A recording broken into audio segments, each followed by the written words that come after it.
Reena, Yoga Narsimhan, Bridget, Shivoham, uh, Leena and Mutkura Anand, Reena Deswal. I saw Reena, and then there's rest of you whose images are switched off. So welcome to the call. And today I'm sharing an interesting question somebody asked me. Somebody asked me the question, why do many of us crawl and suffer through life? Specifically the question, why do many of us crawl through life? Crawl through life and suffer. You know, the answer I gave is very interesting. The answer, many of us crawl through life because we don't know we have wings to fly. Many of us crawl and suffer through life because we don't know we have wings to fly. Many of us, in the analogy, suffer as the body, the mind, the ego. We don't realize we are the divine soul. You don't have to suffer. You don't have to suffer pain of the body, misery of the mind, agony of the ego. You don't have to. But just like there are some birds who are never taught, they are never taught that they should fly. They crawl through life. They crawl and crawl and crawl through life because they don't know that they have wings to fly. So my dear friends, many of us grow up with this belief that life is dukkha. We have been taught that life is suffering. You must suffer. And so what do we think? We think we will suffer. Whatever happens, okay. Many people say, naseeb hai, bad luck hai, tumhara karma hai. So you believe that you're supposed to have bad karma and you're supposed to suffer. But you don't realize that you can go beyond your karma. You don't realize that you have an opportunity to be able not just to do good karma, but you have an opportunity to be able to go beyond karma.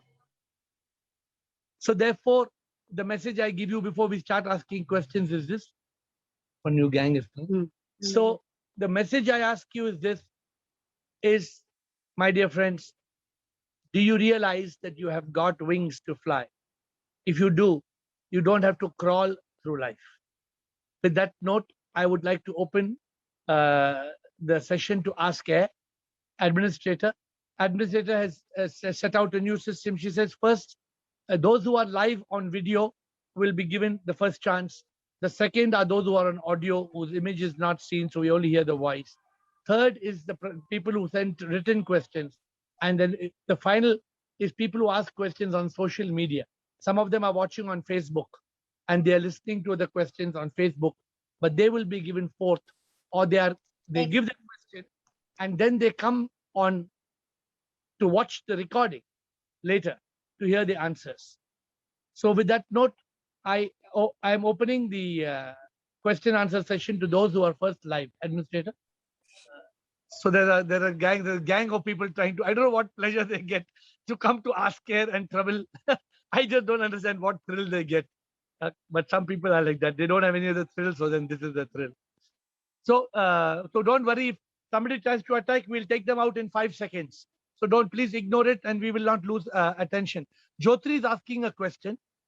How difficult it was for you to explain about enlightenment to your family? What challenges you have faced while doing so? Your experience may help us. Which family are you talking about? For me, you are my family. But my dear friends, our blood family need not understand or need not be interested in enlightenment. So do not have this feeling that if you are enlightened, I'm giving this in a different perspective, Jyotri. Many people say, oh, I want enlightenment, but my husband or wife, they don't understand enlightenment. Oh, they may not understand enlightenment for the next 100, 200 years.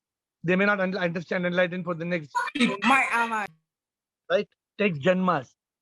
So with that note, you have to understand that your family members need not be enlightened. Somebody on iPhone, just watch it. So if you are aiming to be enlightened, you don't have to convince your family. For that matter, I don't have to convince my family what it means to be enlightened. No, Ciao is no iPhone. So the reason is this, because enlightenment is a very, I was watching Buddha, he said, Apo Deepa Bhava. Upper Deepa Bhava means you have to be your own light. Enlightenment, Jyotri, is not about you lighting the light lamp for your father and your mother or your spouse. No. Do not think that enlightenment is going to be for your family. No, I don't have to explain to my family. To me, you are my family. This is my family. And so I go out of my way. I, in fact, give personal, if somebody wants to ask me personal questions, I go one by one to answer anybody's questions, doubts, because that's my mission of my life. So first one, how to be clear and confident towards enlightenment while walking in the path of while walking in the path of enlightenment. Oh, because enlightenment is very clear, right? It is by overcoming ignorance. So how to be clear and confident? Unlearn, wipe out what you have learned. Because if you have learned stuff and that stuff is completely garbage, that stuff is completely junk, it's time to clean that out. So if you really want enlightenment, unlearn many things. You have to remove the garbage, right? Then only you can make the monkey into a monk. Next, you only live once. But if you do it right, once is enough. What and how an enlightened person will think about this thought? The enlightened person doesn't think you only live once. The enlightened person thinks he is immortal. He is the immortal soul. So, of course, he realizes that the opportunity of a human birth when you come to earth is one opportunity, right? But what do you mean? But by you do it right, once is enough. So if you want to interpret it in this way, you have one opportunity for enlightenment, and if you get enlightened, then it's enough.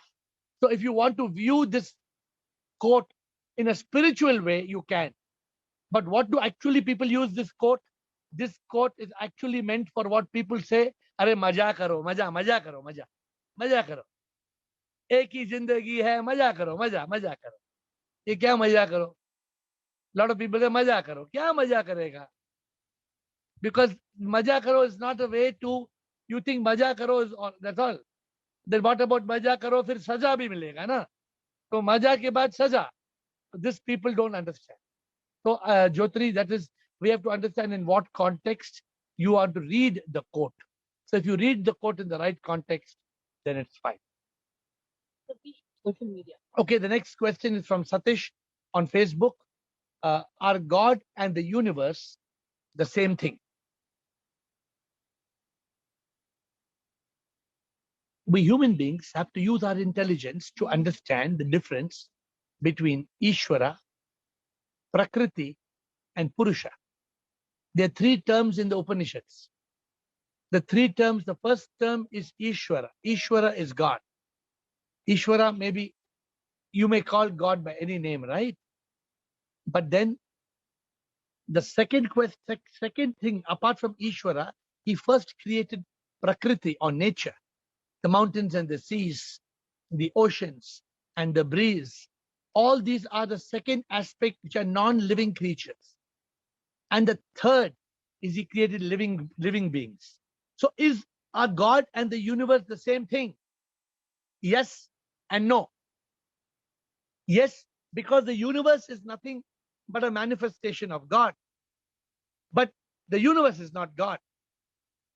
It's just like asking the question, is the ocean and the wave the same thing? Yes and no.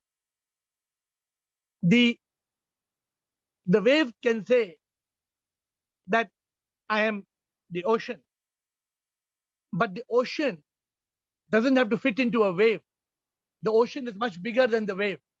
God is much bigger than the universe. The universe, of course, right? The universe is nothing but a manifestation of God. But we must understand the difference. The universe is a manifestation, it's an appearance, it's a mithya. But Satya, Jagat Mithya, Brahma Satya. God is the one reality. The universe and everything else, you, me, we are appearances. We are manifestations. So in this journey of enlightenment, we have to get into the depth. That's why some people ask me the question. I'm asking you another question somebody asked me. Why do you need to have Ask Care every day? Why not once in 3 days? Why not once every Friday? It used to be every Friday. Why every day? But some of you who are coming on this call every day, you understand the importance of being on this subject even once a day. Sometimes it's not enough, because by the time you finish it, you go back, you're lost in the world. You're crawling and you're struggling how to deal with the mind. What is consciousness? Why am I unhappy? Why did bad things happen to me? I'm a good person. Oh God, you pray. Then you ask God, where are you? Hundreds of things happen in a day. And therefore, when somebody asks me the question, I say it is absolutely essential to spend half an hour on it. This is what we call Jnana Yoga, to be united with the divine at least once a day is something that will lead us towards the ultimate goal of enlightenment. Reena Deswal. The next question from Reena Deswal. Please unmute and ask. Shivoham, sir. Shivoham, Reena. Sir, very nice to see. This is just my second day of attending the session. So very logical clarity you provide about these concepts, which are which a layman is ignorant about. So coming back to today's topic, why do many of us crawl and suffer in this material world? So I heard you. I read some of your articles where you said how a religion and spirituality is different. So yes, I agree. Religion is not very alive until and unless people understand the science behind those rituals. They become superstitions if they are not understood properly. So my question is that if a layman wants to achieve a spirituality, wants to walk on a spiritual path and wants to attain enlightenment, so for that person, the person doesn't have time to think about the mind, the consciousness, or even for that matter to meditate. Now, this person in a grahastha ashram can all at the max, do some rituals, do some minimal puja, and can understand by practicing these rituals that eventually get the protection, get the enlightenment, get the clarity, get the protection. So my question is that isn't the religion necessary for people who are, not fully realized about their purpose? Religion is necessary to build the basic foundation. Ji. Religion is like kindergarten, I say, because you can't attain masters. You can't become a computer engineer without going to kindergarten. You need to learn ABC. If you don't learn ABC, so all religions are good for that matter. Which religion tells you not to pray to God? Forget about the fact that some religion tells you to kill in the name of God. No, we are not. So that is another extreme. But every religion talks of God. What is spirituality? It is a university. You and me, we leave our school and we go to college. But when it comes to spirituality, some of us are 70, 80, 90 years, but we are still in the kindergarten. When we are following rituals, we have to understand what is the meaning, not just what is the perceived meaning.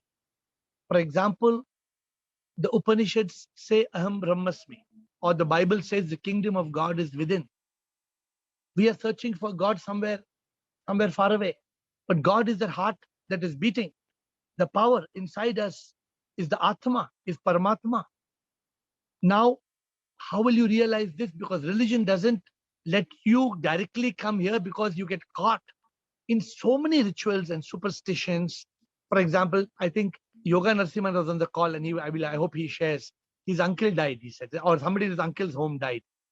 And they are doing pujas for 13 days. That man is dead and gone. Nothing is going to change. That man's body is already become ashes, finished. And the one who was alive, the Antarakarna, the mind and ego, has already taken a new body.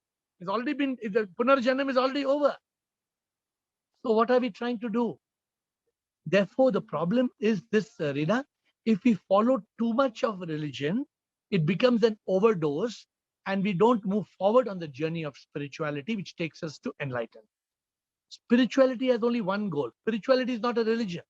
Spirituality doesn't believe in a name, God, the name and a form. Spirituality is Advaita.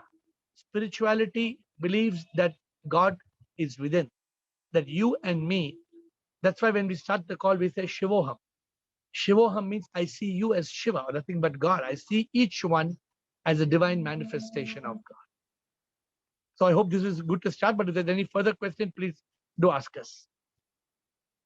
Sure, sir, this answers. Just one thing that my point was that for the person who realized that there is a soul, like the person you were talking about, somebody in the family died. So this person understands, he constantly is aware and reading and studying, constantly attending the sessions. But what about the layman who's not aware? For them, it is important through rituals to realize that this process is happening and the transition is happening. Now, the 13th day, through this ritual, I conclude that with this process, this person has gone. And even it is like a mental a setup where everybody realizes and comes to this peace that, okay, this person has now passed away. What you say is correct, but it's still the basics. This is not the ultimate truth. Right. What religion teaches is not the ultimate truth. One should know the logic behind it.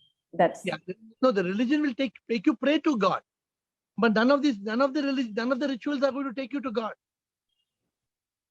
None of the rituals in religion will take you to God. It's good as a basic kindergarten, as a basic foundation. So the sooner, for example, if we are walking west, then we are walking away from east. If we want to walk east, we must start walking east, because every step that we walk west is going one step away from the ultimate destination. Thank you, Reena. Thank you. Karan Singh.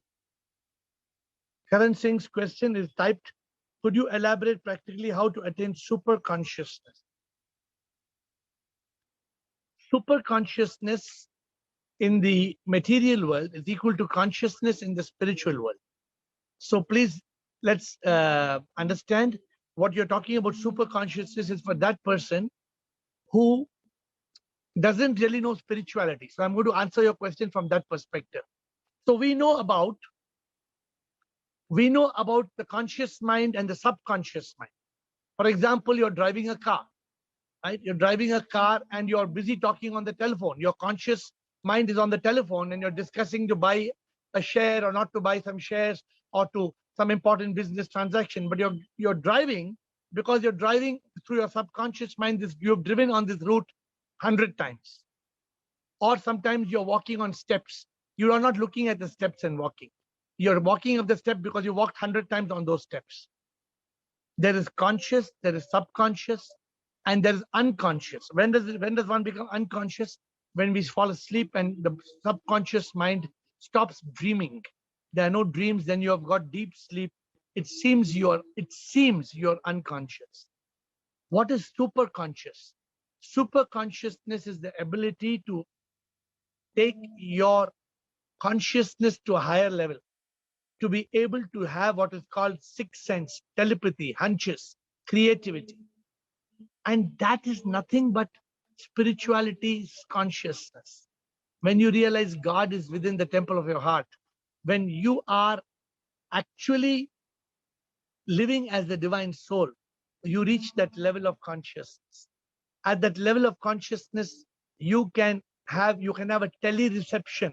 You can transmit and receive signals from the universe. And this is known as super consciousness for the people who are in the material world. From Facebook. So we have another question from Sham. And those of you who are live, my request is don't come at 8:25 and ask 5 questions. The administrator gives me analysis. She gives me a data that every day we are not able to answer 3 questions for people who have come after 8:25 and asking the question. So if you have to ask the question, don't wait for 8:25 and 8:27 and 8:30 so that your question is not missed. So, but for now, those who are prompt is Sham. If a person doesn't care about their life, relationship, etc., have they reached a level of enlightenment? Oh no. Just because you don't care for your life or your relationship, that doesn't mean that you have reached a level of enlightenment. No, you have not.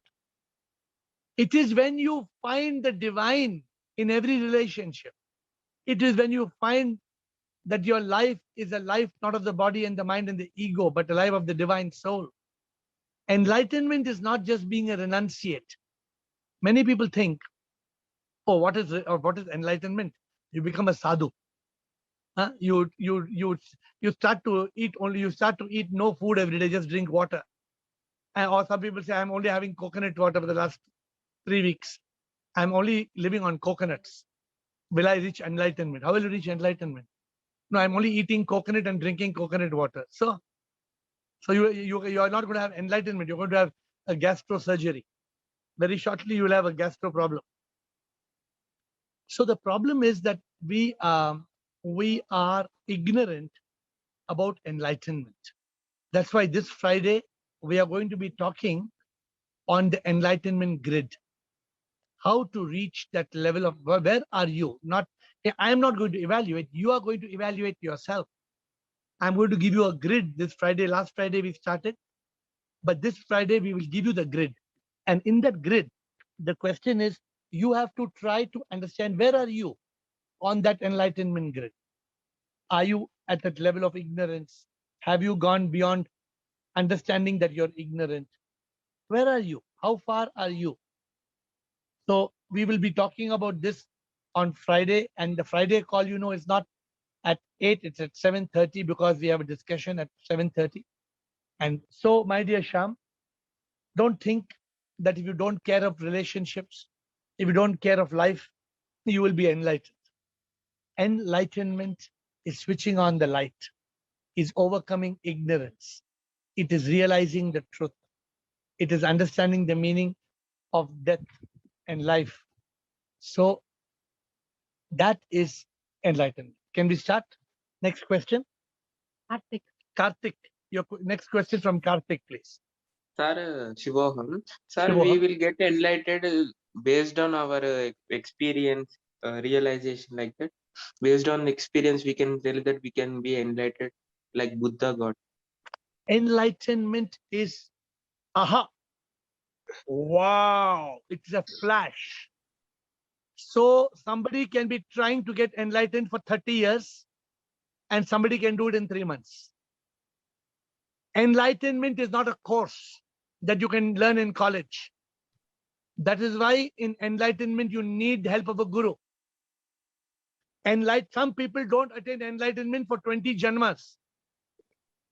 There may be 20 janmas. No, because okay, you look around you, Dattatray, look around you and tell me how many people you know in your age who are actually pursuing enlightenment?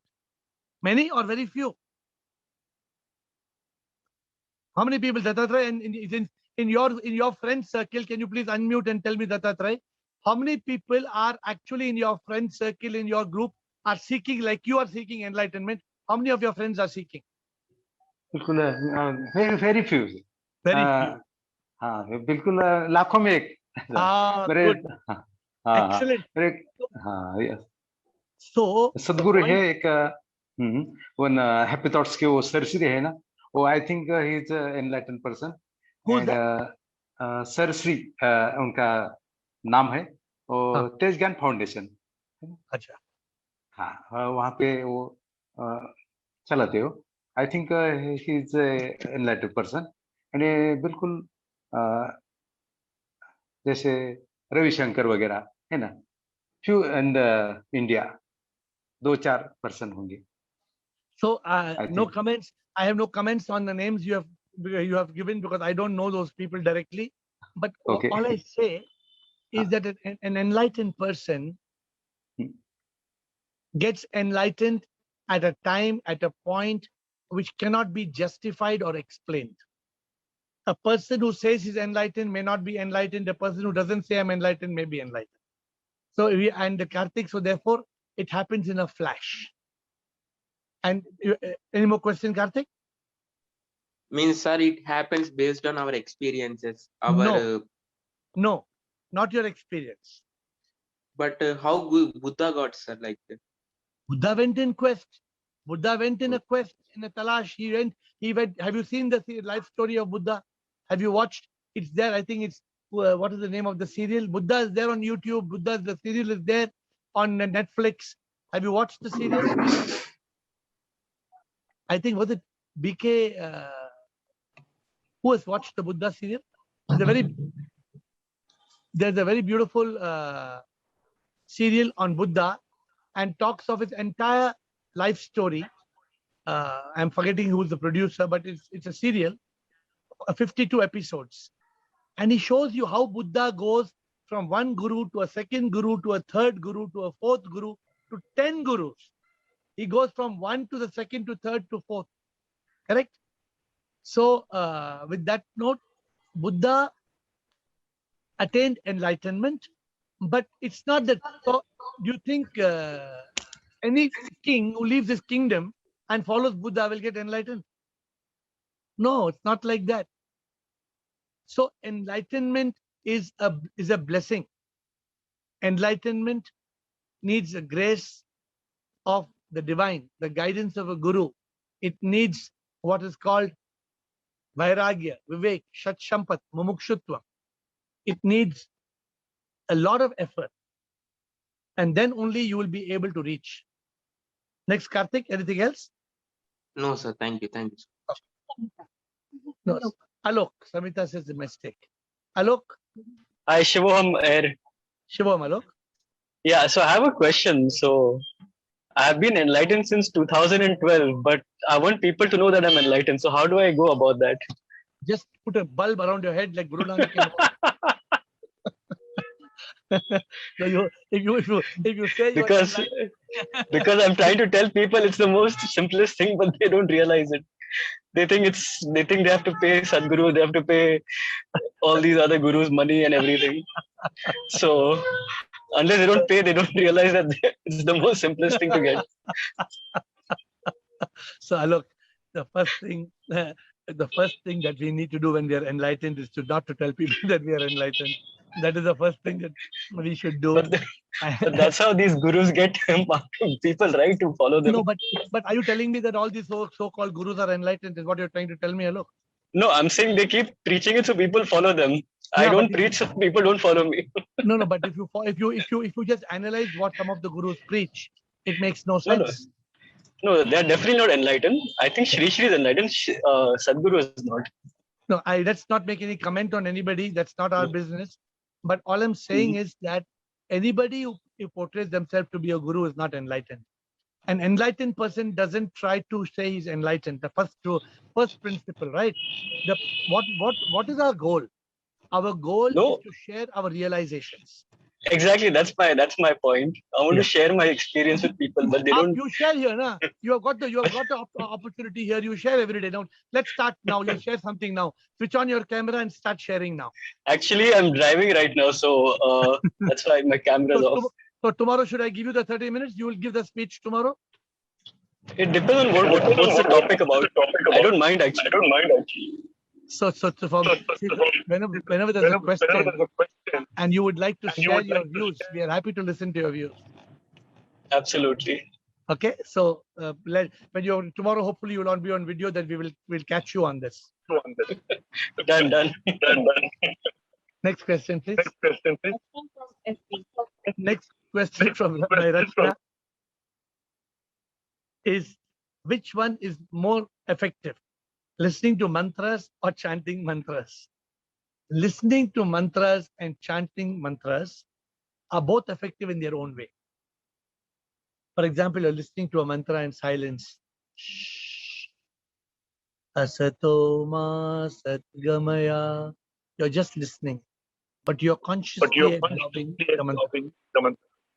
It's very good. On the other hand, what you're doing is you're reciting the mantra. But imagine you're reciting the mantra eating some guava. Then how is that going to be effective? Or some people are reciting, I know some people are reciting mantra watching television. They're watching the serial and saying Hare Krishna, but they're watching the television. Then how can that be effective? So it all depends. But let me tell you one thing. Since you asked a question on mantra, you know what is a mantra? A mantra is mind, tra, instrument. Anything that can become an instrument to control the man or the mind becomes a mantra. It can be anything. Whether you listen to it, you chant it, you hum it, you write it, your mantra should become an instrument that controls your mind. What is the ultimate goal, my dear friends? The ultimate goal. See, it's so easy. Suppose some of you make a comment on some guru and we have to pass. Why should we pass any comment on anybody? It's not our business. We are here on an objective to realize the truth. We are here for a journey of enlightenment. We are here to find interesting questions and get good answers. We want the truth, and the truth is the truth. The truth cannot become the myth. Black is black and white is white. Now, there'll be many shades of gray. But the point is that if you want black and white, what is wrong and what is right, then you go in quest. You use your intellect, your power of discrimination. You spend time in silence. You cut out the noise so you can hear the divine voice. There is a way. What are we trying to do on this call day after day? We are trying to do a simple thing. We are trying to overcome ignorance. We are trying to realize the truth. We are trying to realize we are not the body, the mind, the ego. We are the divine soul. We have a clear goal. Our goal is to realize we are the soul. And whatever we speak at the end of the day, remember one thing. We are on one path, the path to nirvana, the path to moksha. We are on that one path, the path to self-realization and God realization. And that's why this Friday, we will talk on the grid. How do you start from 0, 10, 20, 30, 40, 50, 60, 70, 80? How do you climb the ladder? How do you move up and up? There's a way. It's a process. It's a step-by-step method, like you make tea, correct? Some people, they ask a simple question. I know. I saw somebody asking this question. Does anybody have iced tea? Who likes iced tea? Anybody likes iced tea? Nobody's fond of iced tea. So somebody asked me a very interesting question. You know why? To make iced tea, why can't we just take ice and water and put the tea and make iced tea?